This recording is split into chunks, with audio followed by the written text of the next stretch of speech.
Tapi ini sebuah gambaran kiasan yang pasti akan digenapi dalam kehidupan orang-orang yang melayani maksud Tuhan. Bahwa Tuhan menaruh dirinya sebagai hambamu untuk melayani hidupmu, melayani anak cucumu. Mau apa lagi coba bayangkan. Kita punya Tuhan kayak gini. Sedangkan Tuhan-Tuhan yang lain-lain yang menyebut dirinya Tuhan menuntut sesaji, menuntut pengorbanan, menuntut kita melakukan hal-hal yang tidak-tidak. Dan Tuhan berkata, kalau engkau melayani aku akan melayani.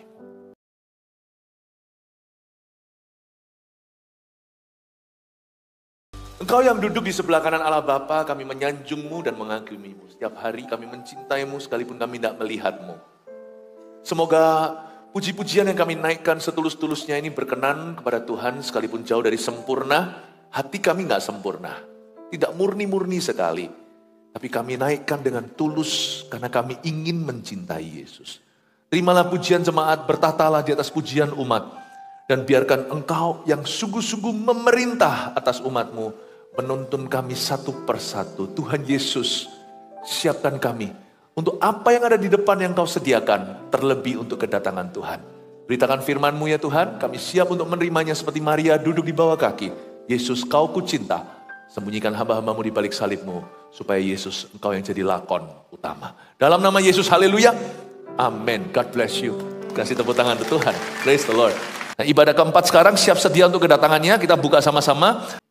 Lukas 12, ayat yang ke-35 sampai ayat 48. Cukup panjang, nanti saya berhenti di ayat mana saya jelaskan, ambil catatan. Saya kasih tema siap sedia untuk kedatangannya. Kalau di Alkitab kita judulnya kewaspadaan. Saya baca sekarang ya, ayat 35. Hendaklah pinggangmu tetap berikat dan pelitamu tetap menyala. Dan hendaklah kamu sama seperti orang-orang yang menanti-nantikan tuannya yang pulang dari perkawinan, supaya jika ia datang dan mengetok pintu, segera dibuka pintu baginya. Berhenti di sana, 2 ayat dulu saya jelaskan. Hendaklah pinggangmu tetap berikat. Coba yang pakai sabuk pegang ikat pinggang. Nah, kenapa kita pakai ikat pinggang? Bukan karena fashion saja, tapi supaya celana kita nggak melorot. Kalau terlalu kurus, celana terlalu besar, ikat pinggang sangat berguna. Terlalu gemuk atau perut terlalu bundar, ikat pinggang bisa menahan celana di pinggang kita. Tapi juga untuk fashion juga bisa. Tapi ini bukan untuk fashion. Ayat 35, hendaklah pinggangmu tetap berikat di akhir zaman. Itu mengingatkan kita untuk jaga kekudusan. Maaf, saya bicara terus terang. Ikat pinggang itu celana nggak melorot supaya jangan terlihat kemaluan. Bapak, Ibu, Saudara, saya ingin untuk menjelaskan bahwa di akhir zaman kita harus sengaja jaga kekudusan karena semakin sulit untuknya menjaga kekudusan. Siap sedia untuk kedatangannya. Murid-murid Yesus harus hidup dengan satu gaya hidup. Lifestyle kita bisa beda-beda sesuai dengan status sosial ekonomi. Tapi gaya hidup orang benar hanya ada satu saja, yaitu menjaga kekudusannya. Mau orang miskin, mau orang kaya, mau orang tinggal di kota atau tinggal di desa, siapa yang mengaku Yesus adalah Tuhannya harus menjaga kekudusan. Hendaklah pinggangmu tetap berikat. Jangan kompromi sama dosa. Zaman ini sekarang lebih susah untuk menjaga kesucian. Sungguhan, dari 10 orang atau 10 pasangan yang pacaran, berapa sih yang menjaga kekudusannya sampai pelaminan? Gak tentu harus bersetubuh suami istri seperti layaknya suami istri. Berapa pasangan Kristen aja yang gak kudus waktu masuk ke dalam pernikahan? Karena zaman dulu itu tabu. Zaman dulu orang-orang kuno, zaman saya masih kecil lah, gak usah terlalu jauh, sangat tidak bisa diterima sebagai standar kalau orang pacaran itu tidur bersama. Sekarang so biasa. Pacarnya malah diajak sama papa mama tuh tinggal di rumah. Papa mamanya gak mau tahu kalau mereka itu sekamar. Tiba-tiba ya pagi breakfast bersama. Seolah-olah gak terjadi apa-apa. Sangat sticky orang pacaran sekarang itu, pegang-pegang, terlalu romantis. Boleh gini loh, romantis itu boleh. Tapi coba teruskan sampai nanti 25 tahun, 50 tahun pernikahan. Itu lebih penting sih, sungguhan. Jangan ngecos di depan, habis gas. Tapi zaman sekarang itu lebih gak gampang, sungguhan. Tadi saya sempat cerita di ibadah mana ya, saya lupa. Belum apa-apa, baru pacaran panggilannya udah mami daddy. Menjijikkan, sorry ya saya beritahu terus terang ya. Come on lah, yang bener aja. Jaga dong ikat pinggangmu itu. Maaf ya, malunya jangan lari kemana-mana. Sorry ya, saya kalau ngomong terus terang, mungkin pembahasan saya terdengar kasar. Tetapi kalau ini bisa membuat orang punya hati yang berdosa tersunat. Saya akan bicara terus terang, jangan kemaluanmu lari kemana-mana. Berhenti di sana. Jangan biologi yang berkata. Jangan hawa nafsu yang memerintah. Buah roh itu tidak begitu. Taci-taci itu. Hitachi. Taci. Bukan begitu. Please. Jadilah kudus. Orang-orang muda. Tapi orang-orang tua juga sama tuh. Banyak teman tapi mesra. Pacar gak ada. Teman banyak yang mesra. Selingkuhan gak ada. Selingkuh itu apa sih? Jangan kompromi. Hendaklah pinggangmu tetap berikat. Please hati-hati, zaman sekarang ini zaman edan. Jadi murid Yesus makin susah. Yang gampang itu cuma jadi pengikut Tuhan. Pengikut Tuhan itu ada maunya. Tapi jadi murid Tuhan itu bayar harga. Tidak perlu bayar apa-apa kalau Anda mau jadi pengikut saja. Tapi jadi murid, Anda harus bayar harga. Dan Yesus tidak berkata, jadikan semua bangsa pengikutku, jadikan semua bangsa muridku. Bukan mereka yang berseru-seru Tuhan-Tuhan yang masuk ke dalam sorga. Tapi mereka yang melakukan kehendak Bapakku. Jangan sama relevan. Yang anak-anak muda saya beritahu gamblang aja. No sex before marriage. Yang sudah menikah, no sex outside marriage. Titik. Pornografi boleh enggak? Orang yang sudah menikah. Enggak boleh lah, itu sex outside of marriage. Itu bukan pasanganmu, sekalipun dia enggak hadir secara fisik. Tapi kan dia ada di ranjang itu bersama dengan Anda dan pasangan Anda. Itu bukan tamu yang diundang. Itu utusan setan. Tolong ya, sabuknya dipasang. Maaf saya beritahu terus terang. Kemaluan jangan lari ke sana sini. Keep it where it is. Simpan di situ. Tunduk pada Kristus. Dan hanya dalam berkat-berkat Tuhan. Jangan sembarangan. Saya rasa pesan seperti ini tidak populer lagi hari ini. Tapi I think it's very important. Karena zaman ini Anda tidak akan tahu siapa yang sungguh-sungguh selamat. Siapa yang hanya lip service saja. Saya sebagai gembala sidang, saya bertanggung jawab. Karena posisi saya ini di bawah sumpah sorga. Saya tidak mempersiapkan jemaat untuk mengisi gedung. Saya mempersiapkan jiwa yang mengisi sorga. Dan karena itu, kekudusanmu adalah urusan kami. Kekudusan kami, urusanmu. Kita sama-sama saling menjaga, amin. Biarlah pinggangmu tetap berikat. Lalu gak hanya berhenti dijaga kekudusan, orang hidup di akhir zaman juga harus jaga satu lagi, yaitu jaga api. Hendaklah pinggangmu tetap berikat dan pelitamu tetap menyala. Kalau pinggangnya harus ada sabuk, lilinnya harus ada api. Ternyata jaga kekudusan aja gak cukup loh. Zaman ini zaman edan. Udah susah dari zamannya Tuhan Yesus. Jaga kekudusan aja bisa membuat Anda kecolongan. Gak bisa Anda pokoknya jadi orang baik, orang benar, gua sendirian. Harus jaga api pelayanan. Baru Rabu kemarin waktu saat teduh bersama, saya kasih judul, jangan menjauhi kasih karunia. Saya ambil cerita Yohanes Pembaptis. Yohanes Pembaptis itu jadi orang benar sampai mati. Dari sejak dia lahir. Dia di dalam penjara, udah gak ikut ke gerakan Yesus. Dia sudah terputus. Ceritanya ini seorang hamba Tuhan yang diskoneksi, yang tidak terkonek lagi. Dia gak ikut lagi mainstreamnya Tuhan Yesus, gak mengikuti lagi arus besar Allah. Di penjara itu, Yohanes Pembaptis utus 2 muridnya, tanya sama Yesus, apakah engkau atau kami harus tunggu siapa lagi? Apakah engkau Mesiasnya? Loh kok lucu, barusan berapa pasal sebelumnya di Sungai Yordan, dia teriak begini, itulah anak domba Allah. Lalu terbukalah langit waktu Yesus dibaptis, turunlah burung merpati. Ada suara dari sorga, inilah anakku, kepadanya aku berkenan. What's wrong with John? Apa yang salah dengan Yohanes Pembaptis? Dia jaga kekudusan. He was a righteous person. Dia masuk ke penjara gara-gara dia tegur Raja Herodes. Gara-gara ambil iparnya. Tidak sah dia ambil istri orang. Malah duluran lagi. Itu suaminya. Gara-gara itu kan dia dimasukkan penjara, nanti dipenggal. Yohanes itu righteous. Tapi ternyata dia sudah mulai padam api pelayanannya. Di penjara, dia tidak lagi mengapi-apikan diri dan mencari koneksi. Sedangkan orang kalau HP-nya lemot aja, dia cari koneksi kok. Naik ke atas bukit kalau dia ada di pegunungan, dicari gimana cari sinyal. Yohanes gak cari sinyal. Dia mulai mati rohani. Meskipun dia masih orang benar. Lalu dia disitulah kecolongan. Harusnya Yohanes itu terus mendoakan Yesus. Tuhan Yesus gak punya pendoa loh, sadar gak? Paulus didoakan, Petrus didoakan keluar dari penjara malahan. Yesus gak ada yang doakan, Yesus doa sendiri. Pada waktu Yesus ajak murid-muridnya untuk berdoa bersama, bukan untuk mendoakan dia, tertidur semua. Yesus itu pagi-pagi pergi berdoa. Murid-muridnya lihat dia sudah gak di sana. Lalu murid-muridnya tergerak dan bertanya, ajari kami berdoa ya guru. Yesus itu gak punya pendoa. Kalau dia butuh doa, dia doa sendiri kepada Bapa. Harusnya satu orang jadi pendoanya. Karena dia yang mendahului Tuhan.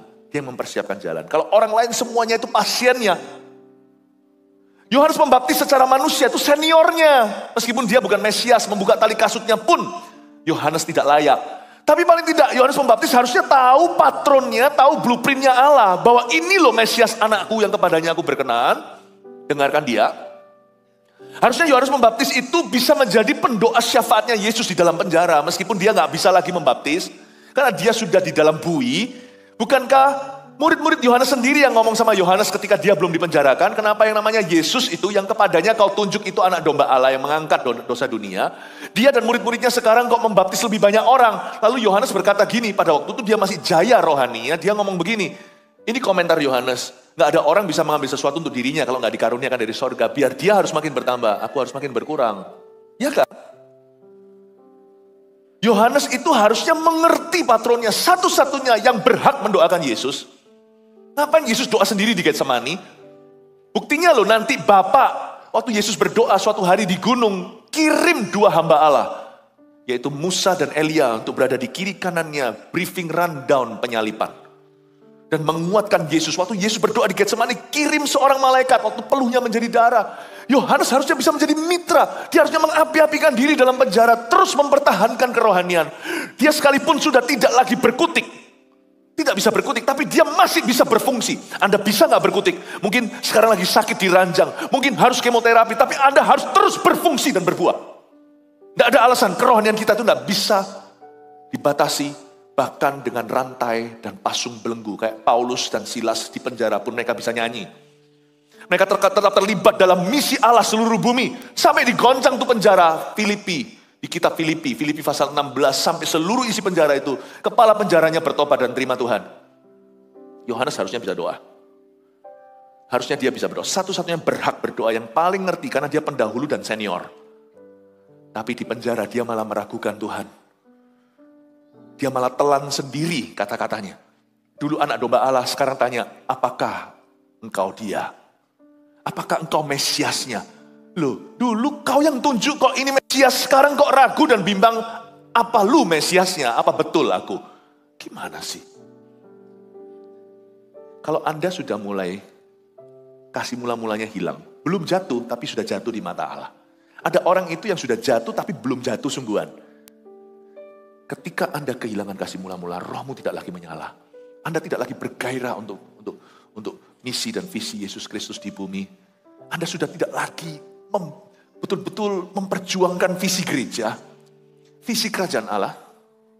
Mungkin Anda masih orang benar hari ini. Mungkin. Tapi Anda pasti akan kecolongan. Siap-siap sedia untuk kedatangannya, bukan hanya jaga kekudusan. Apakah apimu masih menyala? Lakukan kembali yang kau lakukan dulu. Kalau enggak nanti orang yang cenderung menjauhi kasih karunia akan berakhir kepahitan. Dia merasa dirinya cinta Tuhan, tapi dia sudah mulai putus hubungan dengan saudara seiman. Lalu Anda menjadi orang yang aneh, yang membangun kerohanian sendiri di kamar atau di rumahnya, dan Anda dan dunia Anda dengan keluarga Anda sendiri, sudah, gak gereja-gerejaan. Nanti lihat ya, akan ada orang yang tetap tidak jatuh dalam skandal, tapi mati jadi orang yang aneh sampai matinya. Tidak lagi berenang di arus Tuhan. Ternyata, siap sedia untuk kedatangannya, bukan hanya jaga kekudusan atau moralitas. Tapi Anda mesti jaga tuh api nyala. Tetap bergairah untuk Tuhan. Jaga ikut movementnya Tuhan. Tuhan ke kiri, kita ke kiri. Tuhan ke kanan, Tuhan ke kanan. Kita mengikuti kebangunan rohani. Kita bergerak dengan Yesus. Jesus is on the move. Kita mengikuti kegerakannya. Tidak jadi jemaat biasa. Menjaga api. Berapa banyak orang baik hari ini, sampai sekarang juga masih orang baik. Tapi dulu 2 tahun lalu dia aktif melayani. Tapi sekarang sudah suam-suam kuku. Yesus berkata, engkau sudah jatuh. Mendingan kau panas atau dingin, kalau tidak aku muntahkan. Ketahuilah bahwa betapa dalamnya engkau telah jatuh. Engkau telah kehilangan kasih mula-mula. Padahal kalau Anda baca gereja gereja yang dinubuatkan oleh Yohanes ini. Gereja itu fine-fine saja. Tapi Tuhan berkata, kamu sudah suam-suam kuku. Hendaklah pinggangmu tetap berikat. Dan pelitamu tetap menyala. Tuhan kasih kita PR 2. Sebagai murid Yesus yang menantikan kedatangannya. 1, jaga kekudusan. 2, jaga api pelayanan. Jaga itu ya jemaat. Jaga kekudusan hidup. Jaga moralitas. Mau yang single, mau yang menikah, atau yang masih bujangan.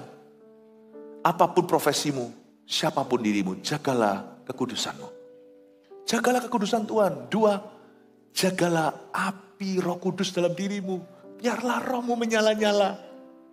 Tidak gampang jadi teladan. Orang berapi-api itu bisa saja kalau dia masih muda.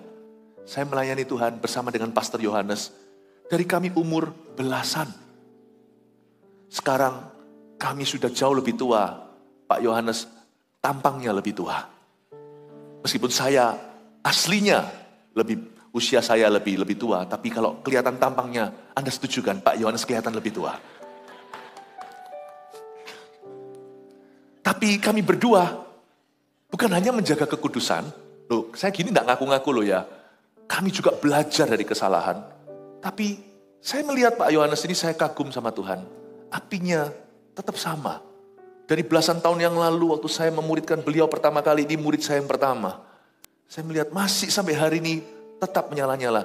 Dikasih istri yang cantik tetap menyala-nyala. Dikasih anak-anak tetap menyala-nyala. Tidak berubah. Jangan nilai orang itu cuma dia tetap baik atau dia tetap benar. Lihat dia juga masih nyala atau tidak. Sekarang Pastor Yohanes tolong nilai saya. Anda kenal saya dari saya umur belasan. 19. Sekarang saya sudah umur 49. Ayo beritahu jemaat. Kasih jawabannya. Saya masih nyala atau enggak? Takut sama saya, makanya bilang iya. Enggak, tapi nyatanya saya masih tetap nyala ya. Haleluya, amin. Puji Tuhan. Anda mau nilai diri sendiri, jangan nilai cuma dari moralitas. Anda masih nyala enggak? Banding sekarang Anda umur 50 dengan dulu Anda umur 20 masih nyala enggak? Mungkin lompat gak setinggi dulu. Kaki lutut sekarang bisa ngilu. Tapi masih nyala enggak? Khotbahnya, kalau ini bicara tentang pengkhotbah. Kalau saya menilai sesama pengkhotbah, kalau Anda nilai sesuai profesi Anda. Kalau saya khotbah misalnya, khotbah saya kompromi nggak sekarang? Berkurang nggak? Boleh bertambah hikmat, tapi fokusnya berbeda kah? Sudah bukan jiwa-jiwa, bukan lagi mencintai Tuhan. Kalau Anda mau nilai apakah Anda maju atau tidak, jangan nilai dari morality only. Nilai dari api. Are you still on fire? Biarlah rohmu menyala-nyala dan layani Tuhan.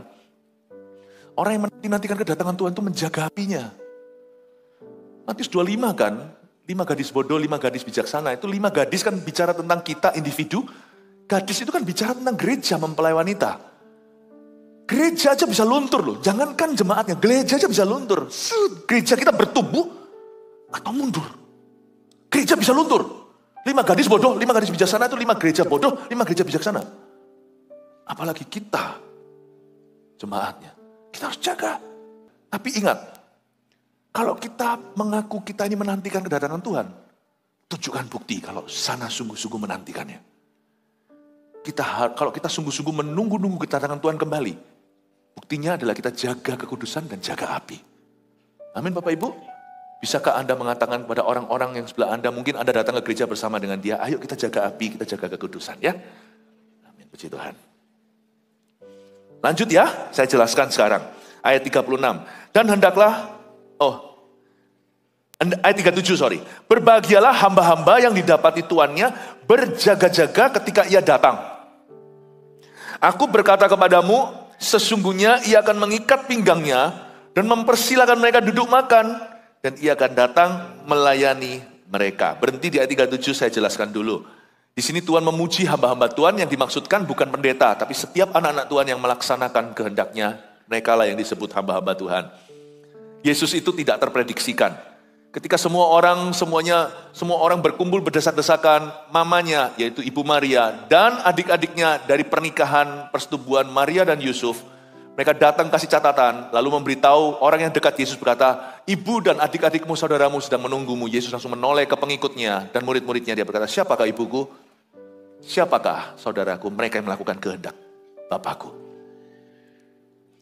Kata hamba Tuhan di sini itu versi Yesus. Kalau versi dunia hamba Tuhan itu pendeta. Versi Yesus, setiap orang yang melaksanakan kehendak Bapakku adalah hambaku. Dan juga setiap anak-anak Tuhan ini terpanggil untuk jadi hamba-hamba Tuhan. Masa Pastor Philip? Saya ini kan jemaat biasa, saya ini kan jemaat awam. Itu menurut dirimu. Kalau menurut firman, Anda dipanggil jadi hamba Tuhan. Bukan jadi full timer. Segelintir aja yang dipanggil full time. Tapi setiap kita itu punya dan mengandung panggilan. Apapun profesi kita dalam bidang kita. Kita adalah hamba-hamba Tuhan. Bolehkah Anda lihat kanan kiri sekali lagi? Halo hamba Tuhan. Ya. Kata hamba Tuhan itu bukan untuk menyombongkan diri. Wah, ini seorang hamba Tuhan. Langsung, hamba Tuhan, iya seorang hamba Tuhan. Iya aku hamba Tuhan. Bukan. Hamba Tuhan itu fungsi, tanggung jawab, bukan status. Dan juga bukan posisi. Setiap kita dipanggil jadi hamba Tuhan. Lihat ya, janji Tuhan bagi orang-orang yang melakukan kehendaknya secara sengaja. Kalau perlu lawan arus untuk ikut Yesus. Ayat 37, berbahagialah. Kata berbahagia di sana, blessed be my servants. Kata blessed di situ. Ini bukan bahagia. Kalau bahasa Indonesianya kan diterjemahkan bahagia juga. Tapi nggak hanya itu. Kata bahagia itu blessed. Bukan hanya happy, tapi diberkati dan dilayani. Orang yang melayani Tuhan akan dilayani oleh Tuhan. Karena ayat ini menunjukkan Tuhan melayani mereka. Berbahagialah hamba-hamba yang didapati tuannya berjaga-jaga ketika ia datang. Jelaskan, hamba ini kita, Tuhan ini Tuhan. Aku berkata kepadamu, kata Yesus, sesungguhnya ia akan, ini tuannya, bukan hambanya, sesungguhnya ia akan mengikat pinggangnya dan mempersilahkan mereka duduk makan.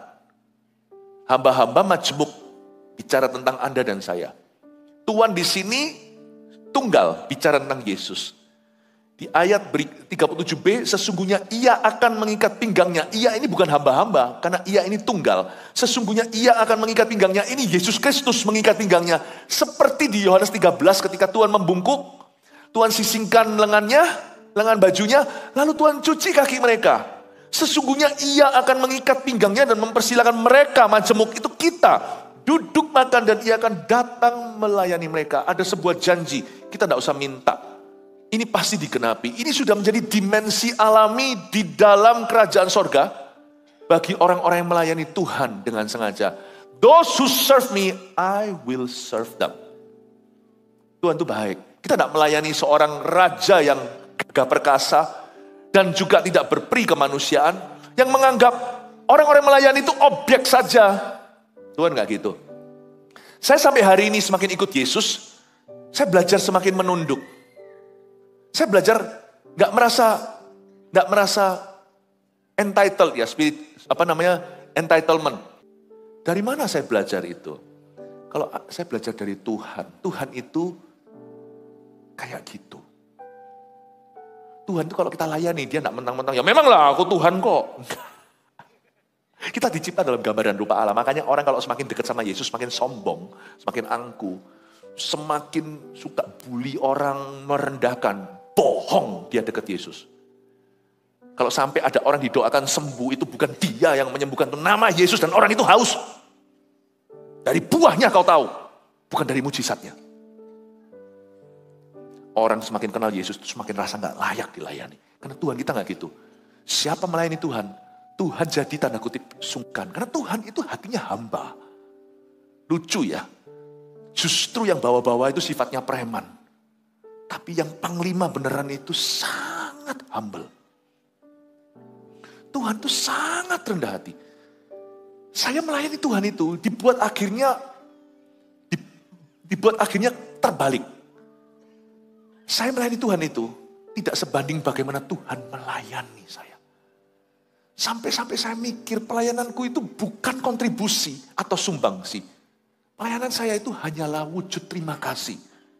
Apa yang saya bisa berikan itu karena saya sudah terima berlebihan. Saya hanya mengembalikan. Sehingga pelayanan atau apapun yang saya bisa berikan di dalam nama Tuhan kepada Tuhan yang saya cintai, itu seperti seolah-olah overshadow atau kalah hawa dengan apa yang dia sudah berikan dan akan berikan setelah saya berikan. Paham maksud saya? Agak mikir sedikit. Tuhan itu membuat saya malu dengan pemberian saya. Baik itu waktu, talenta, uang atau apapun, saya malu.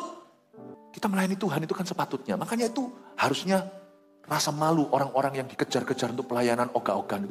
Malunya shame on you. Sorry saya ngomong terus terang. Malu tuh. Sama Tuhan itu loh, Tuhan gak berutang sama kita. Sebelum kita bisa berikan itu Tuhan sudah pinjamkan. Setelah kita berikan Tuhan kembalikan. Emangnya Tuhan berutang sama saya? Itu semua pinjaman. Kalau saya kasihkan sepatutnya. Sudah sepatutnya aja Tuhan tidak merasa selayaknya. Dia harus dilayani oleh kita. Dia kembalikan ke kita. Makanya kalau kita memberikan persembahan apa, gak usah pakai iming-iming. 30, 61 sekali ganda gak perlu.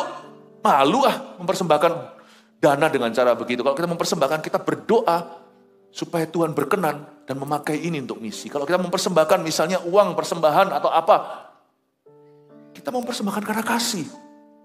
Karena terbeban. Bukan karena pamrih. Spiritnya beda. Tuhan yang saya kenal itu gitu. Semakin saya melayani dia, semakin saya dekat, semakin saya itu gak rasa layak tuh dilayani sama orang-orang yang ada di bawah saya. Gak merasa layak. Paham maksud saya ya Bapak Ibu?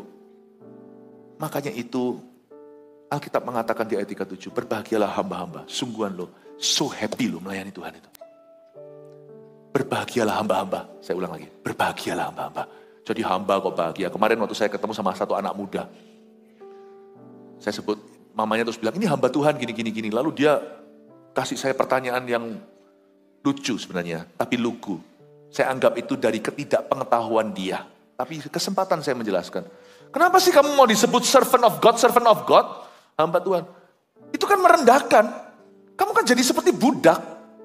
Wow. Anak muda yang memberontak. Ini mama papanya suruh saya ngomong sama dia. Kan biasa gitu. Orang tua gagal didik, sisanya kasih pendeta. Memang kami ini pendeta, cepat lambat akan ubanan. Produk gagal itu dilempar ke kami semua. Nanti kalau berhasil ngilang, 1 orang itu tidak pernah kembali, 9 orang kusta tidak pernah balik. Tapi gak apa-apa, memang itulah panggilan saya. Saya dan Pastor Yu memang sudah ditentukan untuk itu. Pada waktu saya ketemu sama anak muda itu, why people call you hamba Tuhan? Why is your profession? Kenapa profesimu disebut sebagai servant of God? It's so demeaning. So low. Saya digituin loh. Saya nggak kalah lah, lawan anak ABG gitu masa bisa kalah. Waktu saya dibilang, ya, but my law is higher than you. Diam dia. Kok bisa? Saya mendingan jadi hambanya raja di atas segala raja daripada jadi bosnya orang biasa-biasa. Dia lihat, mikir saya, see, my low position has done more for the world than you have done all your life. Posisiku yang rendah ini telah melakukan lebih daripada kamu seumur hidup, hai anak muda, telah lakukan apa-apa. Posisiku yang rendah yang kau sebut tadi budak, kok senang disebut sebagai budak. Aku budaknya Tuhan, tapi Tuhan angkat daripada kamu bos, gak tahu bosnya siapa. Dia liatin saya, okay, now you listen to me. Mati gak dia? Kamu dengar saya sekarang. Hikmat Tuhan tidak bisa dilawan. Berbahagialah hamba, So happy to be a servant of God. Kenapa? Kita punya bos itu gak sok-sokan. The boss upstairs is not bossy. Bos kita di atas itu gak bossy. Tunduk, ambilkan teh, ambilkan air, cuci kakiku. Refleksi sekalian. Tuhan gak gitu. Tuhan gak gitu. Makanya itu melayani Tuhan itu selalu manise, kata lagu lama. Bukan hanya jadi hamba Tuhan, jadi pendeta maksudnya. Tapi kita secara umum, kita melayani maksud Kristus itu. Tuhan gak pernah berutang. Tapi jangan hitungan sama Tuhan. Mana, aku kasih gini, mana kembaliannya? Wah, masa kembaliannya semua dihitung materi? Saya gak usah dikasih materi. Tuhan cukup bagiku. Aku bisa kesempatan melayani Tuhan aja. Kalau Anda punya restoran, gak usah restoran depot kecil, didatangi sama Pak Presiden. Sekalipun sekalipun kalau makannya itu kasih gratisan. Oh, Anda bangga loh. Depot kecil itu pernah didatangi sama Bapak Presiden kita, Bapak Jokowi. Wow, kalau perlu difoto, selfie, taruh di dindingnya. Pak Jokowi pernah ke sini. Apakah Anda hitungan? Waduh, hari itu Bapak makannya banyak. Waduh, soto 2 mangkok. Belum lagi pas pampresnya tuh berapa. Masing-masing pesen teh, Coca-Cola lagi, apa hubungannya? Kalau teh ya teh, Coca-Cola. Enggak mau hitungan. Mau enggak mau kalau sang pemimpin datang ke Anda enggak mau, pasti akan diperlebar kapasitasnya, berpikiran besar. The president has come. Presiden pernah datang ke depotku. Berbahagialah hamba. Bukan karena apa yang kita bisa dapat kembali atau dapat dari dirinya. Kita berbahagia karena kita melayani seorang yang begitu baik, begitu mulia, begitu manis, begitu rendah hati, begitu glory. Yesus namanya. Gak usah dikasih apa-apa, gak usah bayar, gak apa-apa. Melayani Tuhan itu dapat apa? Gak usah dapat apa-apa. Sungguhan. Dapat Tuhan itu cukup. Dapat Tuhan. Apalagi kalau beliau memberi nomor teleponnya. Ini ya, kalau perlu izin depot berikutnya. Tuhan tidak kasih nomor teleponnya. Bapak kasih anaknya. Merinding saya. For God so loved the world, He gave His Son. Bawa pulang anakku. Orang Kristen tidak boleh hitungan. Siap sedia untuk kedatangannya. Ingatlah melayani Tuhan itu selalu manise. Berbahagialah hamba-hamba yang didapati Tuhannya berjaga-jaga ketika ia datang. Aku berkata kepadamu, sesungguhnya ia, yaitu Kristus, akan mengikat pinggangnya dan mempersilahkan mereka duduk makan. Coba bayangkan perasaan hamba itu. Semua suruh duduk, lalu bosnya sekarang yang melayani mereka makan. Sekali-kali lakukan itu. Pasti banyak yang sungkan. Misalnya staf Anda kumpulkan, ya Anda yang ngasih makan. Duduk aja. Kalian sudah kerja terus, duduk aja. Duduk di meja makan Anda aja, dia pasti akan risih. Apalagi kasih makan, nanti kan ada 2 macam ekspresi. Satu lagi merasa salah tingkah. Satu lagi itu menutupi salah tingkahnya dengan guyonan, dengan candaan. Wah Pak, boleh sering-sering begini. Padahal hatinya sungkan. Bayangin Tuhan suruh mereka duduk, itu kita. Dia layani. Dan zaman dulu, kalau orang makan di Israel itu harus dicuci dulu kakinya. Jadi Tuhan cuci kakinya satu-satu. Bayangin risihnya itu satu meja.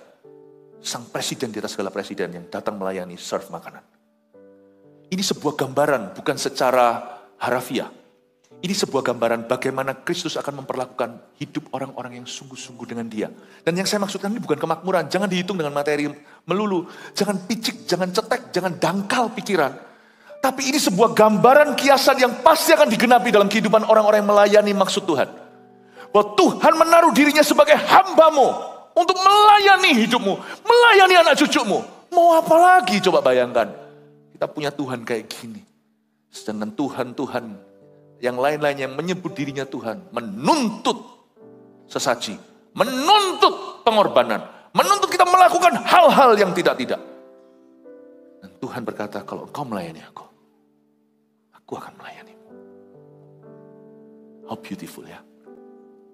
Semoga Anda terbuka.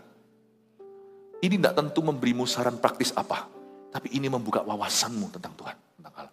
Saya tidak berkhotbah untuk menuntunmu langkah demi langkah, harus tahu sendirilah langkahnya. Pemuritan itu tidak dimulai dengan instruksi. Pemuritan itu dimulai dengan pewahyuan. Ini dibuka. Oh gitu ya Tuhan. Anda tidak melihat gurumu dengan cara yang sama lagi. Semoga Anda diberkati so far ini ya. Siapa yang diberkati? Berikan tepuk tangan untuk Roh Kudus. Ayat 38. Dan apabila ia datang pada tengah malam, yaitu Kristus, atau pada dini hari, dan mendapati mereka berlaku demikian, maka berbahagialah mereka. Ada kata bahagia kedua di akhir zaman ditujukan kepada orang yang berjaga-jaga dan berlaku demikian. Kapan? Timingnya penting. Coba kita baca ayat 38 sekali lagi. Dan apabila ia, Kristus, datang pada tengah malam. Kalau dia datang pada tengah malam, kedatangan Tuhan, maka lebih bahagia lagi. Paling bahagia adalah hamba yang kedapatan berlaku demikian alias berjaga-jaga waktu tuannya datang tengah malam. Saya baru tahu, saya ini gak mengerti gitu-gitu, tapi teman-teman saya ceritain, mereka yang pakar di area itu. Misalnya, ada anggur ya, red wine itu, anggur, yang dipanen di tahun tertentu. Jadi orang-orang yang ngerti, yang kolektor apalagi, itu tahu bahwa anggur apa, meskipun sama company-nya, perusahaannya, tapi dipanen tahun 92 dengan tahun 93 beda. Ada yang gagal panen tahunnya. Jadi mereka pada tahu, tahun itu mahal harganya. Saya nggak ngerti ginian. Nggak ngerti. Pada waktu krisis moneter, pertama kali dolar dari berapa itu? Tahun 1998, lalu melonjak sampai sempat hit 15.000. Sekarang kembali ke situ, tapi zaman itu mengejutkan sekali. Tapi berapa duit? Karena pada waktu lagi krisis luar biasa, terjadi lonjakan. Nah, terjadi lonjakan dolar. Saya kasih contoh. Ada tahun tertentu, itu tahunnya, boom. Berbahagialah orang-orang yang dipanggil Tuhan saat tengah malam. Ketika Anda lihat kita sekarang hidup di zaman edan, lebih bahagia anak muda yang jaga kekudusan tahun 2023 daripada tahun 1993. Di mana waktu zaman 93 LGBTQ masih tabu. Sekarang yang tidak minat ke situ akan dianiaya dunia. Lebih susah sekarang. Dengan kata lain, Bapak Ibu Saudara, kalau Anda diletakkan, ditaruh, hidupmu itu di sebuah tempat kerja, di sana semuanya bukan orang Kristen, misalnya Anda minoritas sendiri, jangan mengeluh. Anda berbahagia, karena berarti Anda ditaruh sebagai sinar di tengah malam. Kalau dalam keluarga Anda dianiaya karena Anda ikut Tuhan, pelayanan terus. Sampai kapan lu pelayanan, kapan kayanya? Misalnya, waktu itu kan lebih baik dipakai untuk ini itu karena di dalam keluarga Anda, sekalipun notabene Kristen, tapi duniawi pikirannya. Bukankah time is money? Emangnya lu dapat apa pelayanan? Dan kalau Anda tetap pelayanan, upah Anda double ganda di mata Allah. Karena orang yang pelayanan bisa di keluarga yang mendukungnya, tapi Anda susah pelayanan karena keluarga mencela. Tapi kalau Anda tetap melayani Tuhan, Tuhan akan kasih note di situ. Blessed be that servant. Karena dia kedapatan berlaku demikian di tengah malam. The darker your circumstance, the more blessed you are if you obey. Keadaan kondisimu semakin gelap, semakin berbahagialah dirimu yang taat kepada Tuhan. Jangan mengeluhkan situasi dan kondisi. Matamu tertuju kepada Yesus. Dan apabila ia datang pada tengah malam, bahkan pada dini hari, nggak cuma tengah malam, tunggu semalaman. Kalau Anda menanti-nantikan kelepasan dari Tuhan, tidak datang pula, Anda tetap tabah atau bertahan, Anda disebut berbahagia 2 kali lipat. Kata, dan apabila ia datang pada malam atau pada dini hari dan mendapati mereka berlaku demikian, maka berbahagialah mereka. Ayat 37 dimulai dengan kata, berbahagialah hamba-hamba. Ayat 38 diakhiri dengan kata, maka berbahagialah mereka. Ini 2 level bahagia yang beda. Kalau hidupmu sulit untuk taat, kau taat kepadaku, berbahagialah. Bahagia. Saya simple aja. Ada orang tanya sama saya, rahasia urapannya apa? Sekolah Alkitab Teologia kah? Ini itu kah? Saya bilang enggak. Saya dipanggil tengah malam. Saya bergabung gereja tahun 92, saya bertobat lahir baru. Sebelumnya cuma gereja-gerejaan. Tahun pertama saya ikut Tuhan, sudah ada godaan. Gereja itu mengecewakan. Waduh, masa terjadi perkelahian itu gimana? Sampai adik saya masih kecil itu di Praise and Worship Ministry digebuk sama Praise and Worship pastornya. Bayangin kalau Anda di gereja, yang pukul Anda karena emosi itu pendetanya. Bukan pendeta seniornya, gembala seniornya, tetapi koordinatornya. Waduh, saya berkata, makanya hari ini Tuhan memberkati gereja yang saya pimpin. Bukan sekarang saya buka kartu, bukan karena program acara. Anda kira gedungnya karena rooftopnya? No. Kita sudah berkembang sebelum ada rooftop. Because if you can obey, dan saya tidak hengkang, tidak cabut. Saya cabut hanya karena saya pindah negara, nggak mungkin saya ke gereja itu lagi karena saya harus setiap minggu ke Kanada. Saya terus setia 8 tahun di Vancouver, melayani terus di sana. Di bawah koordinator yang pernah pukul anggota keluarga saya. Orang Jawa Tengah bilang, piye itu. Saya dipanggil Tuhan bergereja dalam situasi dini hari. Hari ini, saya ngerti gimana menginspirasi komitmen in a church. Tanpa harus Pak Yo memukulmu. Kok Pak Yo kena terus? Pak Yo ini orang yang paling lemah lembut yang saya pernah lihat, sungguhan. Kasihan terus dikerjain begini, kasih tepuk tangan dong. Sebenarnya saya bangga, luar biasa. Nggak perlu siapa memukulmu. Sekarang Anda melihat, where you triumph, where you overcome, di mana Anda bisa menang. Di situ ada berkat Tuhan. I won in a church setting. And now my church is winning. Aku menang dalam setting gereja lokal. Sekarang gereja kita terus mengalami kebangunan. Haleluya. Dini hari. Masih ada banyak cerita tapi nggak usah soal cerita. Terlalu banyak proteinnya, nggak perlu karbohidrat. Tapi tolong Anda ingat. Bahwa di mana Anda diproses Allah. Jangan ngeluh ini kok malam, kok gelap. Jangan ngeluh kok lama, dini hari. Menang di situ. Anda nanti kemudian hari, tahun-tahun kemudian Anda akan melihat kemenangan dari sana dalam hidupmu. Saya bernubuat. Ayat 38 sudah selesai ayat 39. Tetapi ketahuilah ini. Jika Tuhan rumah tahu pukul berapa pencuri akan datang, ia tidak akan membiarkan rumahnya dibongkar. Hendaklah kamu juga siap sedia, karena anak manusia datang pada saat yang tidak kamu sangkakan. Wow. Kayaknya saya tidak akan punya waktu untuk menyelesaikan semua ayat-ayat sampai 48. Apa yang saya nggak sempat nanti suatu saat saya ajarkan lagi atau di saat teduh bersama. Tapi saya tidak boleh lewatkan ayat 41. Saya akan jelaskan kedatangan Tuhan. Kedatangan Tuhan. Ayat 41, ayat 40 maaf, bukan 41. Kita baca bersama-sama 2, 3. Hendaklah kamu juga siap sedia, karena anak manusia datang pada saat yang tidak kamu sangkakan. Kenapa kita harus tabah? Kenapa kita harus menang? Murid Yesus itu punya satu gaya hidup, yaitu menanti-nantikan kedatangan Tuhan. Jaga-jaga kalau di sini ada orang Kristen yang baru. Baru berapa? Baru setahun ini kenal Tuhan, atau 2 tahun, atau 3 tahun. Atau orang Kristen yang sudah lama tapi nggak tahu banyak tentang Alkitab. Izinkan saya mengingatkan dan mengajarkan bahwa sebagai murid Yesus, engkau dan aku harus punya satu kebiasaan dan satu kepercayaan. Yaitu kita percaya Yesus bisa datang hari ini. Kalau Anda tidak punya kepercayaan itu, Anda tidak berhak menyebut dirimu Kristen. Karena kekristenan dimulai saat pengangkatan Yesus dan dia berkata, nantikanlah ada 2 malaikat berjubah putih menepuk pundak 500 orang Galilea. Sebagian pundaknya ditepuk dan berkata, ngapain kalian lihat ke awan?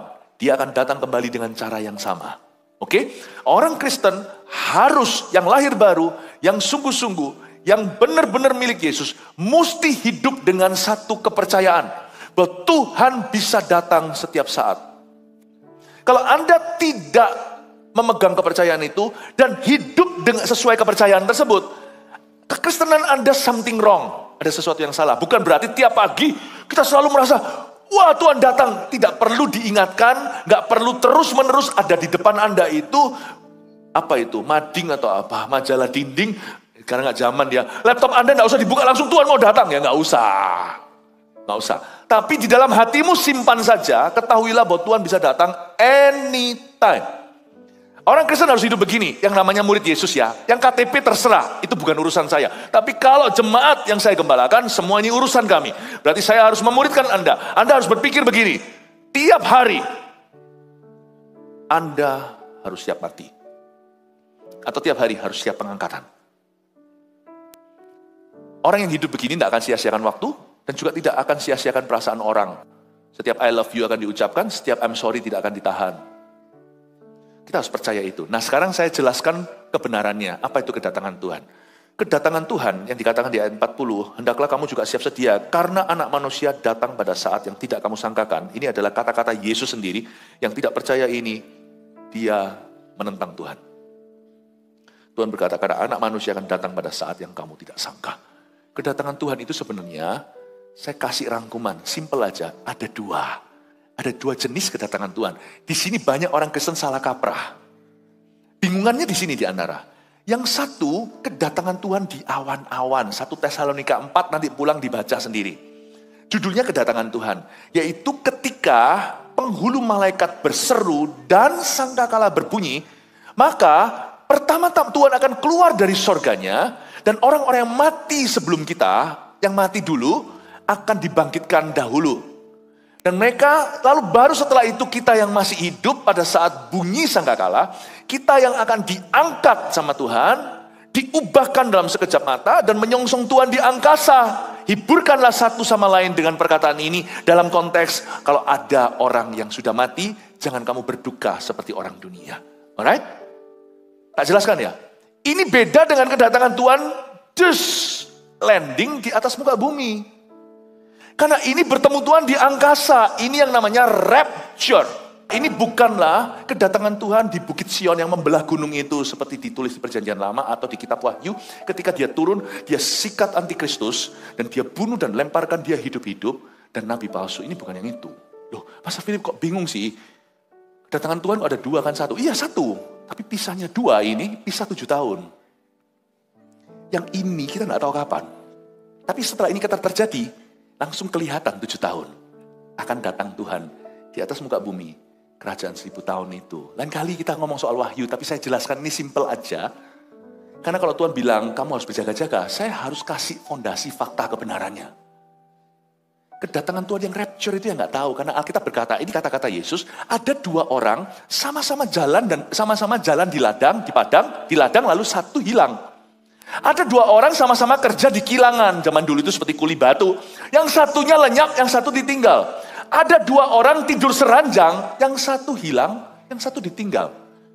Nah kalau yang diranjang itu pasti suami istri. Yang suaminya sungguh-sungguh, istrinya belum. Atau istrinya anak Tuhan yang suaminya tidak mau terima Yesus, apalagi dibaptis. Tapi kok yakin Pastor Philip itu suami istri? Kalau bukan suami istri, dua-dua ditinggal. Gitu aja logikanya. Oke ya. Jadi ini peringatan untuk husband and wife. Sekalipun Anda satu dinikahkan, kalau yang satunya itu main-main sama Tuhan, akan ditinggalkan. Yang ini Yesus bilang soal rapture, pengangkatan. Dan Tuhan peringatkan, tidak ada orang yang tahu tanggal, waktu, hari, bulan. Anak pun tidak tahu, bukan karena Yesus bukan.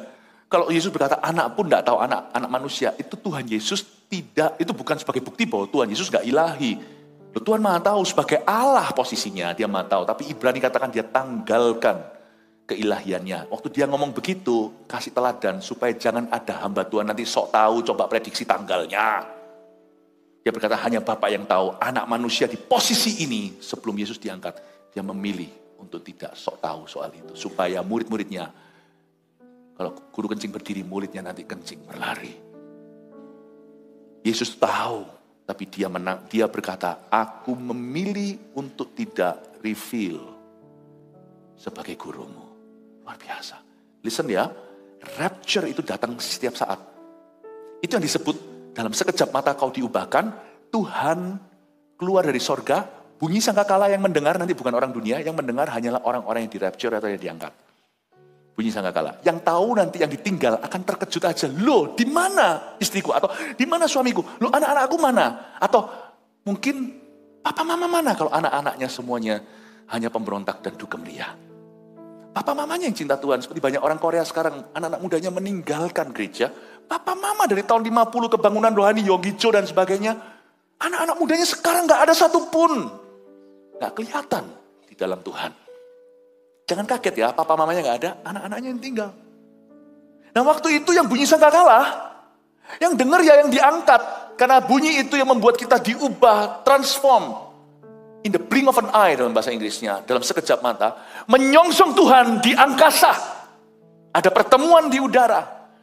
Nah waktu itu terjadi, hilang. Dunia kan kacau. Dunia kan kacau. Dan seluruh dunia nanti mungkin masuk berita, disinilah semua teori tentang alien itu, UFO, UFO, semuanya itu nanti akan menjadi seolah-olah jawaban. Itu semua kan setan lah. Cuman setan kalau di belahan Indonesia itu modelnya lompat.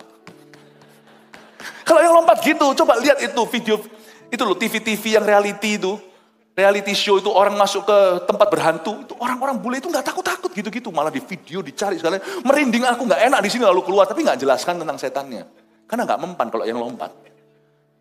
Yang Chinese juga sama, cuma lompatnya dengan begini. Tapi mereka negara yang maju, pikirannya canggih. Kalau yang gitu ditertawakan, superstisi. Tapi kalau yang terbang, dapat perhatian mereka. Dan membuat kebingungan, apakah ada hidup di luar sana. Membuat mereka tidak percaya Tuhan. Bukankah ilah masa kini itu membutahkan orang terhadap Injil? Sebenarnya loh, apa sih? Bigfoot, apa segalanya, penampakan di hutan. Di Alkitab sudah banyak. Kalau setan diusir itu keluar mengembara ke tempat-tempat gersang, itu kan rimba. Di situ tuh kumpul-kumpulnya. Lalu lihat rumah mana yang kosong. Rumah kosong sih dia nggak niat. Yang dia nafsu itu hidup manusia yang kosong. Hatinya. Yang apa, yang gini, yang itu. Ya memang ada hewan-hewan yang belum ditemukan, tapi yang terlalu misterius gitu, saya curiga sih bukan hewan ya. Saya beritahu ya, dunia ini banyak penipuan. Nanti kalau pengangkatan, itu di berita seperti apa saya tidak tahu. Dan please jangan telepon saya, Pastor Philip, di WA gitu ya, atau di DM saya, atau masuk, Pastor Philip, ini kok gini beritanya. Jangan di DM, saya nggak di sini. Jangan DM Pak Yo, sebab saya akan bersama dengan dia, tak angkat sama-sama. Kalau sampai itu terjadi, Anda masih di sini, you can have my Bible. Good luck. Kalau masa kebangunan rohani Anda tidak bisa bangun dari tidur pulasmu dalam dosa. Waktu itu Pak Yo tidak ada, Pak Albert tidak ada, Pak Hendy tidak ada, semua Pak ini semua tidak ada. Semoga Anda bisa mengembalakan dirimu sendiri waktu itu. Kalau sekarang di bawah pengembalaan kami tidak bisa maju, saat itu tolong ya, pastikan Anda tahu bagaimana berdoa, tahu gimana gali firman. Tolong ingatkan sendiri kalau lagi lemah, kuatkan dirimu sendiri. Pada saat itu, di kitab Wahyu dikatakan, setelah rapture, masuk yang namanya zaman Antikristus 3,5 tahun. Antikristus akan dimunculkan, seorang political figure yang akan menyelesaikan masalah teroris, masalah global warming dan semuanya. Dia akan mempersatukan sebagian besar Eropa dan juga Timur Tengah. Antikristus 3,5 tahun pertama akan seperti kuda putih yang gagah perkasa. Itu bukan kuda putih, itu bukan Yesus. Itu Antikristus, ada 4 warna kuda. Lalu setelah itu 3,5 tahun, warna berikutnya muncul yang hijau bosok, yang hijau busuk itu, yang hitam mulai keluar semuanya, warna-warna aslinya mulai muncul. Pada saat itu dia mulai seperti Stalin, dia akan bunuh kanan kiri 3,5 tahun pertama, itu dunia memperoleh juru selamatnya. Wow, ini luar biasa. Dia semakin berkuasa, 3,5 tahun berikutnya keluar aslinya. Dia mulai bunuh orang. Antikristus akan memerintah selama 7 tahun. Kalau tidak dipersingkat, seluruh dunia akan punah. Tapi karena setelah 7 tahun itu, Tuhan akan datang bersama malaikat kudusnya, bersama orang kudusnya, turun ke atas muka bumi. Nah itulah kedatangan Tuhan kedua kali. 7 tahun, Tuhan datang ke bumi. 7 tahun ini dimulai dengan rapture pengangkatan 1 Tesalonika 4. Yang ini saudaraku, kita nggak tahu kapan.